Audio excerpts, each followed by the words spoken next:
To all my audience, এই মুহূর্তে তোমরা দেখছো সুইট সিমরান ব্লগ থেকে।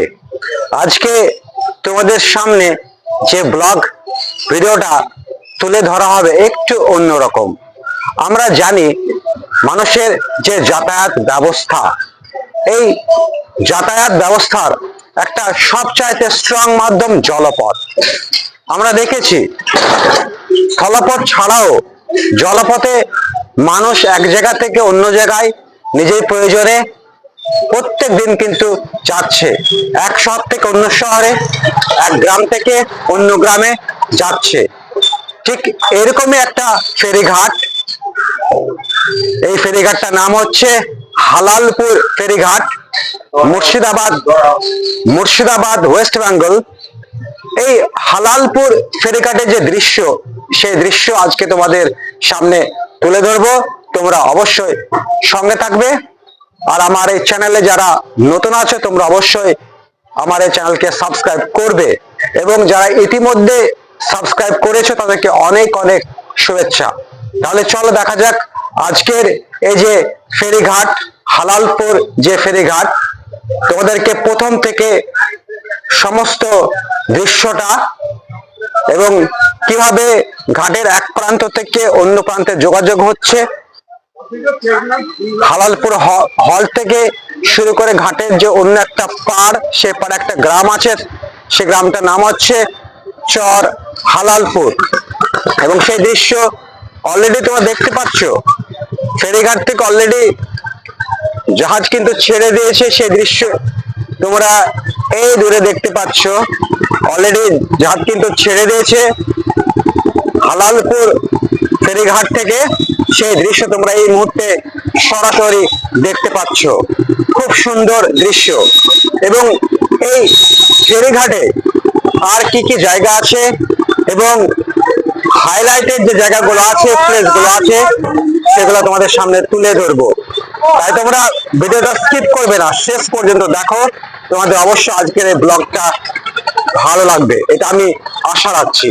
হালালপুর সল্ট, এই যে ফেরিঘাট প্রবেশ পথ, কত সুন্দর প্রবেশ পথ তোমরা দেখতে পাচ্ছ। খুব সহজেই যাত্রীরা কিন্তু এই রাস্তা ধরে কিন্তু অন্য গ্রাম থেকে, এই যে জোনে অনেক গ্রাম কিন্তু আছে, সেই গ্রাম থেকে সমস্ত প্যাসেঞ্জার্স যাত্রী কিন্তু এই রাস্তা ধরে আস্তে আস্তে কি করে ঘাটে রাস্তা চলে আসে, এবং খুব সহজে এরা কিন্তু জাহাজ ধরে ঘাটের অন্য প্রান্তে কিন্তু আরো গ্রাম আছে, সেই গ্রামগুলো তাদের যে নিয়মিত কাজ আছে, সেই কাজগুলো তারা সম্পাদন করার জন্য তারা প্রত্যেক দিন এই যে হালালপুর ফেরিঘাট, এই ফেরিঘাটে মানুষের জমায়েত আমরা দেখছি অনেক বেশি।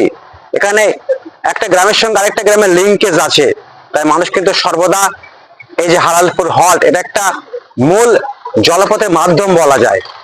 এই ঘাট মুর্শিদাবাদে একটা প্রসিদ্ধ ঘাটও বলা যায়, কারণ একধারে এই ঘাটের মাধ্যমে এক জেলা থেকে অন্য জেলার মধ্যেও যাওয়া যায়, এক গ্রাম থেকে অন্য গ্রামের মধ্যেও যাতায়াত করা যায়। সে কারণে হালালপুর হল কিন্তু নামে বিখ্যাত। এবার তোমাদেরকে দেখাবো হালালপুর যে ফেরিঘাট, সেই ঘাটের দৃশ্যটা তোমাদেরকে সম্পূর্ণভাবে দেখাবো। তোমরা স্কিপ করবে না, শেষ পর্যন্ত দেখবে। প্রকৃতির যে সৌন্দর্য বলা যায়, যখন আমরা একটু আগেই বলেছি যে আমাদের যোগাযোগের যে মাধ্যম স্থলপথ ছাড়াও আমরা কি করছি, জলপথে কিন্তু ভ্রমণ করছি। একটা গ্রাম থেকে আরেকটা গ্রামে কিন্তু আমরা ভ্রমণ করছি।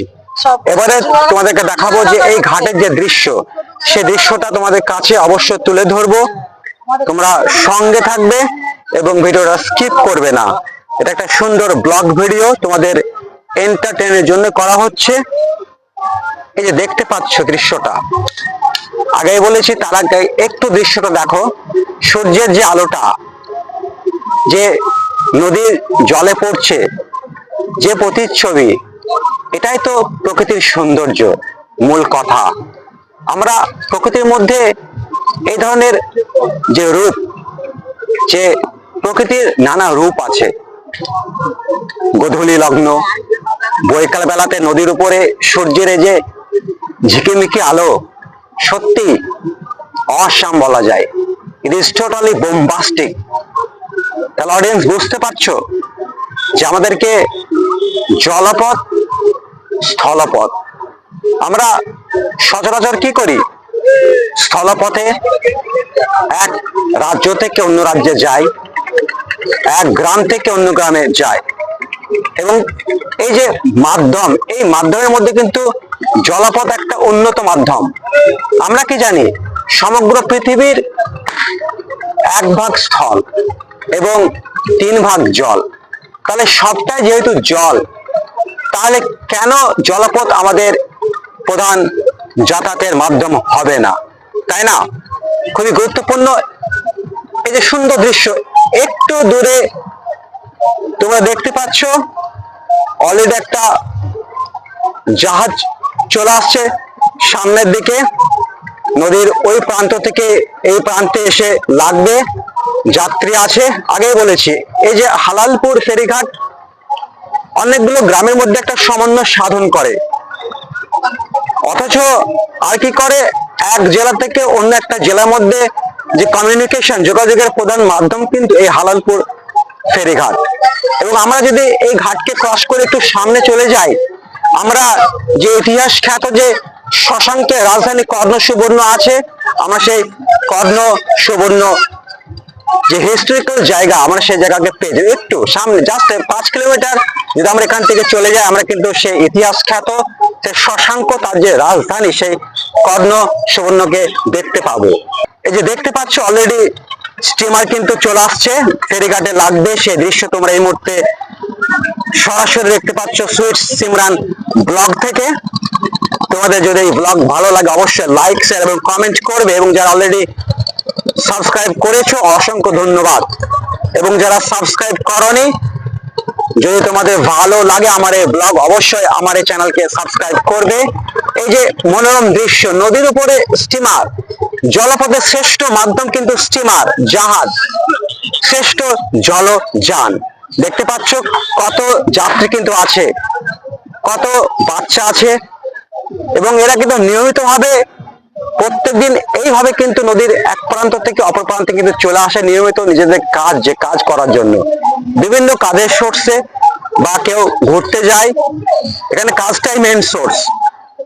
খুব সুন্দর ল্যান্ডিং হচ্ছে, look at the landing of the steamer, beautiful, what a vibration, just steadily, slowly nearing to the brink as well, very careful, what a view.